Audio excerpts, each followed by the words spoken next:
a lot of people talk about the draft picks, and we've both mentioned it multiple times, and especially with the draft lottery reform, I think it's interesting the way certain teams are handling the picks. And yes, teams that are more in the Warrior situation as a 10 seed, they can go, well, we can be okay and have a real chance of getting a top pick. Well, number one, the next two drafts are not what this draft just was. They have a little bit of high-end talent, but they are not as deep. It is not as good. And then you have the Stepien rule, where it wouldn't be mortgaging the future in my eyes. If you want it to only be 2 picks, we're just going to use a name like Trey Murphy, and it needs to get to 3. It's not mortgaging the future in my eyes. The next 2 drafts are not that good. And then you bet on yourself if you do one of these picks in the 2030s, if you do a 2031 or something like that. And you go, hey, you know what? We're going to bet on ourselves and say that this guy who's 26 and has star qualities is going to keep ascending, and that Yaxel's going to keep ascending. In the next few years, Steph is going to be Steph, and maybe that entices a LeBron.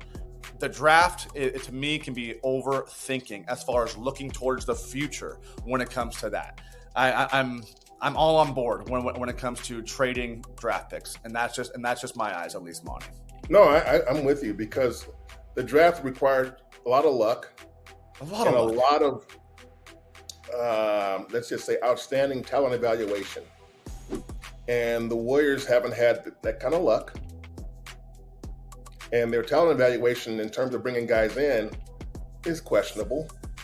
You know, if there were some redrafts, there would be some guys that the Warriors could have had and would like to have. Well, Trey Murphy's an example, but sure is. Yeah, and so I just think that if you're a fan and you've seen the Warriors' recent draft history, you're like, they're saving all these picks for what?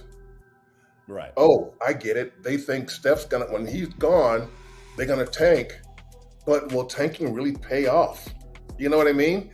And so it's not like before when teams would tank for 2, 3, and 4 years, and then voila, they get a franchise player in the draft. It's gonna be more difficult to do that.